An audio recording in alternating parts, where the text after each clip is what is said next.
Hello everyone, कैसे हैं आप सब। एक बार पुनः शिव कोचिंग क्लासेस पर स्वागत है। देख सकते हैं प्यारे बच्चों, आज 11th का पेपर हुआ था भौतिक शास्त्र का। और जो बच्चे हमारे इस चैनल पे यदि अच्छे तरीके से पढ़ाई किए रहे होंगे और इस पेपर को देकर आए हैं तो क्वेश्चन आंसर बच्चों मैक्सिमम हमने जो बताया था वही आया है। अब देखो बच्चों, 5 से 6 दिन में हमने आपको 20-20 मिनट का लेक्चर दिया था और हर चैप्टर को हमने कराया था। और क्वेश्चन एक आध क्वेश्चन इधर उधर से बाहर से, क्योंकि भाई पूरा तो हम सिलेबस कराए नहीं थे, लेकिन मैक्सिमम क्वेश्चन आए थे। मैं आपको विथ प्रूफ दिखाऊंगा, आप बिल्कुल निश्चिंत रहें। पहले यहाँ पर ऑब्जेक्टिव क्वेश्चन आप लोग देख लीजिए। यदि आपका दूसरा सेट है तो बताइएगा, हमारे व्हाट्सएप नंबर पर आप भेज दीजिएगा, हम आपका भी सोल्यूशन करा देंगे। चलिए यहाँ पर बच्चों पहला जो प्रश्न था, विस्थापन का सही मात्रक, ये अपना मीटर था बच्चों। हमने विस्थापन दूरी में अंतर कराया था, मात्रक भी बताया था, बहुत सिंपल तरीके से कराया था। ये बच्चों अपना जो ये क्वेश्चन है कि एक वस्तु सरल रेखा में गति कर रहा है, आधे समय में v1 चार्ज चलता है और आधे समय v2 चार्ज चलता है, तो औसत चाल निकालना था। कुछ भी नहीं है यार, औसत का मतलब होता है आंकड़ों का योग बटे आंकड़ों की संख्या, और कुछ है ही नहीं है भाई, है ना। तो इसका आंसर बच्चों ये अपना फर्स्ट ही हो जाएगा, इसमें कुछ भी नहीं था। औसत आंकड़ों का योग बटे आंकड़ों की संख्या। किसी पिंड का जड़त्व आघूर्ण किन कारकों पर निर्भर करता है बच्चों? घूर्णन वेग पर निर्भर करता है। ऑप्शन नंबर बी हो जाएगा इसका राइट आंसर, ठीक है। इसके बाद फिर बच्चों, किसी पिंड की पृथ्वी से पलायन चाल किस पर निर्भर करता है? तो प्यारे बच्चों, पलायन वेग का फार्मूला यानी √2gr आप लोगों ने पढ़ा होगा।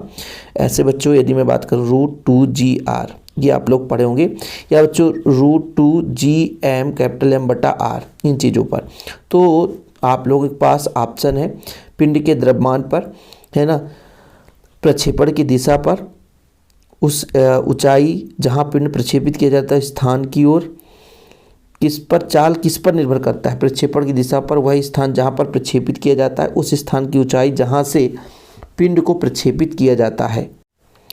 तो प्यारे बच्चों, इसका जो राइट आंसर हमने बताया भी कि आपका हो जाएगा पृथ्वी का पलायन वेग √2gr। तो बच्चों r पर डिपेंड करेगा, तो ऑप्शन नंबर डी हो जाएगा। निम्नलिखित में से कौन सा ठोसों के यांत्रिक गुण नहीं है? यांत्रिक गुण नहीं है बच्चों, तो इसका जो राइट आंसर होगा श्यानता जो है यांत्रिक गुण नहीं है। सरल आवर्त गति करते कण की माध्य स्थिति में निम्नलिखित राशि शून्य होगी। कौन सी राशि शून्य होगी प्यारे बच्चों? तो यहाँ पर त्वरण जो है वो शून्य होगी, ठीक है। त्वरण जो है बच्चों वो शून्य होगी, ठीक। इसके बाद बच्चों अपना जो अगला प्रश्न है, यहाँ पर आप लोग देखेंगे रिक्त स्थान की पूर्ति कीजिए, ठीक है। आप लोग देखिए बच्चों, पहला जो प्रश्न है, किसी 1 सेंटीमीटर भुजा वाले घन का आयतन। देखो प्यारे बच्चों, सबसे पहली बात तो आयतन का होता है लंबाई गुणे चौड़ाई गुणे ऊंचाई, यानी आप इनका मल्टीप्लाई करोगे बच्चों तो एक का आप कितना भी कर लो तो मीटर में बोला है ना। तो बच्चों सेंटीमीटर को मीटर में बदलेंगे तो 1/100 मीटर हो जाएगा, गुणे 1/100 मीटर हो जाएगा, गुणे 1/100 मीटर, यानी 10⁻⁻6 बच्चों, 10⁻⁻6 हो जाएगा, क्योंकि मीटर में बोला है ना, सेंटीमीटर में नहीं बोला बच्चों। अब इसके बाद इसका मापांक तो भैया मतलब a कैप वेक्टर आप a/mod(a), तो यहाँ पर बच्चों मापांक जो होता है mod(a) निकालना है। तो 2 × 4 2 × 4 यानी 8 हो गया, 1 कम 1 9, मतलब 3 हो जाएगा बच्चों। इसका राइट आंसर 3 हो जाएगा, क्योंकि √a² + b² + c², तो अपना 2 दूना 4 2 दूना 4 और 1 कम 1 बच्चों, ये अपना मापांक। हम इससे संबंधित क्वेश्चन भी कराए थे। यदि किसी निकाय के कणों पर बाह्यबल शून्य हो तो निकाय के द्रव्यमान केंद्र के संवेग का क्या होता बच्चों? आप लोगों को बताना है। इसका राइट आंसर क्या होगा? तो इसका जो राइट आंसर होने वाला बच्चों, संवेग जो है स्थिर रहता है। क्या रहता है? स्थिर रहता है, ठीक है। चलिए, आप लोग संवेग संरक्षण का नियम पढ़े होंगे। रबर स्टील की तुलना में अधिक प्रत्यास्थ होता है कि कम? बताओ। रबर स्टील अधिक प्रत्यास्थ है, रबर कम होता है, इसलिए बच्चों रबर जो है स्टील की तुलना में कम प्रत्यास्थ होता है। आवृत्ति और आवर्तकाल में एक दूसरे के व्युत्क्रम होते हैं बच्चों। यदि आवृत्ति बराबर निकालोगे तो 1/t, या आवर्तकाल बराबर तो 1/n, ये आपका एक दूसरे का व्युत्क्रम होता है। ध्वनि तरंगे किसमें गमन नहीं कर सकती है बच्चों? ध्वनि तरंगे जो निर्वात होता है बच्चों, निर्वात में कभी भी गमन नहीं कर सकती। कहाँ गमन नहीं कर सकती? निर्वात में गमन नहीं कर सकती। इसके बाद बच्चों चलते हैं आगे की ओर। अगला जो हमारा प्रश्न है यहाँ पर, सही जोड़ी का मिलान कीजिए। सही जोड़ी का मिलान कीजिए। सबसे पहले तो 1 कैलोरी बच्चों 4.2 जूल हो जाएगा, ठीक है। इसके बाद प्यारे बच्चों अपना बल का जो आवेग होता है, बल का आवेग यानी बल गुणित समय, बल गुणित समय मतलब बल का न्यूटन और गुणित समय मतलब सेकेंड। स्थैतिक घर्षण गुणांक, ये तो बच्चों बहुत ही इजी है, ये म्यूएस ही होगा स्थैतिक घर्षण गुणांक।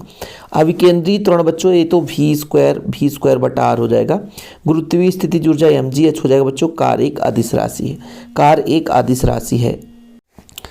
चलिए आगे बात करते हैं बच्चों, यहाँ पर एक वाक्य में उत्तर, ठीक। सार्थक अंक की बात करना है तो सार्थक अंक इसमें टोटल इसकी जो संख्या सार्थक अंक है तो टोटल कितने बच्चों 5 है।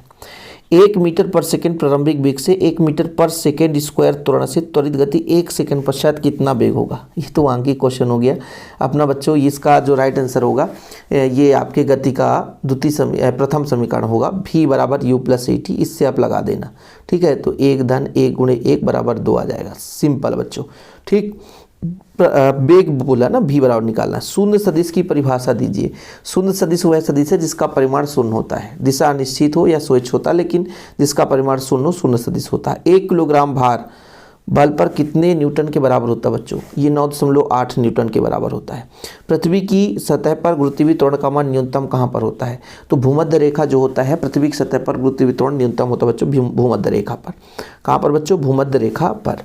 सत्य असत्य अपना बच्चों यहाँ पर राइट आंसर बताना है आप लोगों को, सत्य असत्य।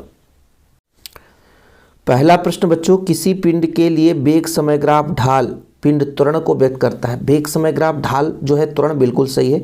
सरल लोलक का आवर्तकाल उसके द्रव्यमान पर निर्भर करता है, नहीं बिल्कुल नहीं करता, लंबाई पर निर्भर करता है बच्चों, है ना, गुरुत्वीय त्वरण पर निर्भर करता है। फोटान का विराम द्रव्यमान शून्य होता है, फोटान का विराम द्रव्यमान बिल्कुल सही है। 4 डिग्री सेल्सियस पर जल का आयतन महत्तम होता है। 4 डिग्री सेल्सियस पर जल का आयतन, जल का घनत्व तो अधिकतम होता है बच्चों, आयतन नहीं, तो घनत्व तो होना चाहिए, इसलिए गलत है। घनत्व तो होता तो ठीक है। सेकेंड लोलक का आवर्तकाल 1 सेकेंड होगा। अरे भाई 1 सेकेंड लोलक का आवर्तकाल, यहाँ पर सेकेंड लोलक बोल दिया मैंने, 1 सेकेंड का लोलक का आवर्तकाल, ये अपना बच्चों सेकेंड लोलक का आवर्तकाल 2 सेकेंड होना चाहिए, इसलिए अपना गलत है बच्चों, ठीक। अब चलते हैं क्वेश्चन पर। देखिए मैं क्वेश्चन पढ़ाया था कि नहीं आप लोगों को बताता हूँ। देखो आंकी क्वेश्चन तो कराया नहीं था, लेकिन बच्चों ये संवेग संरक्षण का नियम मैंने कराया था। द्रव्यमान भार में अंतर मैंने बताया था बच्चों। कैपिटल जी स्मॉल जी में संबंध भी बताया था, बहुत ईजी क्वेश्चन है। विशिष्ट ऊष्मा और ऊष्माधारिता में 2 अंतर मैंने कराया था, ये क्वेश्चन मैंने कराया था, ठीक है। आप जा करके प्रूफ के लिए यूट्यूब पे क्लास देख लेना। शून्यवा नियम मैंने कराया। सौरभ आवर्त गति के भी लास्ट लेक्चर था, उसकी विशेषता इसको मैंने कराया, ठीक है बच्चों। इसके बाद बच्चों यहाँ पर अनुदैर्ध्य तरंग और अनुप्रस्थ तरंग का मैंने बार बार बोला था, लास्ट वीडियो में आप जा करके देख लेना, अंतर भी बताया था कि इसका तैयार कर ही लेना आप लोग। अध्यारोपण का सिद्धांत, यहाँ पर बच्चों तरंग गति से आप क्या समझते हैं, इसको मैंने नहीं पढ़ाया था, जो नहीं पढ़ाया था वो मैं आपको नहीं बताऊंगा, ठीक है। मूल राशि व्युत्पन्न राशि पहला लेक्चर है, आप जा करके देख लेना। जड़त्व आघूर्ण पढ़ाया था बच्चों, साथ में मैंने जड़त्व आघूर्ण और यहाँ पर बल आघूर्ण में संबंध ये कराया था। आप यूट्यूब पे प्रूफ है, जो बच्चे यदि नहीं जुड़े हैं तो जाकर देख लेना, ये आंकी क्वेश्चन मैंने कराया नहीं था। ऊर्जा संविभाजन का नियम जाकर देख लेना बच्चों, पक्का बताता हूँ, जाकर आप देख लेना यूट्यूब पे क्लासेस अपलोड हैं, इसमें झूठ बोलने की बात नहीं है। मैंने अभी पिछले 1 हफ्ता कराया था, कितनी प्रक्षेप गति का अधिकतम ऊंचाई क्षैतिज, ये आपको कराया था, देख लेना बच्चों, ये आप लोगों को कराया था। सिद्ध कीजिए प्रक्षेप का पथ परवलयाकार है, ये मैंने क्वेश्चन कराया था बच्चों। प्रूफ 100% प्रूफ है, जो क्वेश्चन मैंने कराया था इसलिए मैं बता रहा हूँ। लास्ट टाइम में मैंने बोला था सारा थ्योरम करा दिया था, है ना, लेकिन बोला था बर्नौली का प्रमेय बच्चों पढ़ लेना यार, पढ़ लेना पढ़ लेना पढ़ लेना, ठीक है। बर्नौली का प्रमेय मैंने टिक भी लगवाया था, पढ़ लेना, और बोला भी था, आप जाकर यूट्यूब पे जाकर देखिएगा, मैं बोला था बच्चों कि बर्नौली का प्रमेय मैं नहीं करा रहा हूँ, लॉन्ग क्वेश्चन है, इसे आप लोग कर लेना। इसको मैंने कराया था बच्चों, ये अंतर ये भी कराया था, ये भी कराया था। मतलब जो 1 हफ्ते में केवल क्लासेस पर विश्वास करके पढ़ लिए होंगे शिव सर से, तो उनका नैया पार हो गया होगा और बेहतर अंक लाए होंगे। कोई बात नहीं है भैया, केमिस्ट्री जब हम पढ़ाएंगे उसके लिए आप चैनल पे जुड़े रहिएगा। केमिस्ट्री की हम मदद हेल्पफुल आपको वीडियो कराएंगे, बाद में कराएंगे, लेकिन आप लोगों को एग्जाम से पहले करा देंगे, ठीक है। तो केमिस्ट्री में आप लोग फोड़ कराओगे, बिल्कुल निश्चिंत रहो, जो हमसे हो सकता बच्चों हम आपके लिए तैयार रहते हैं। जय हिंद, वंदे मातरम।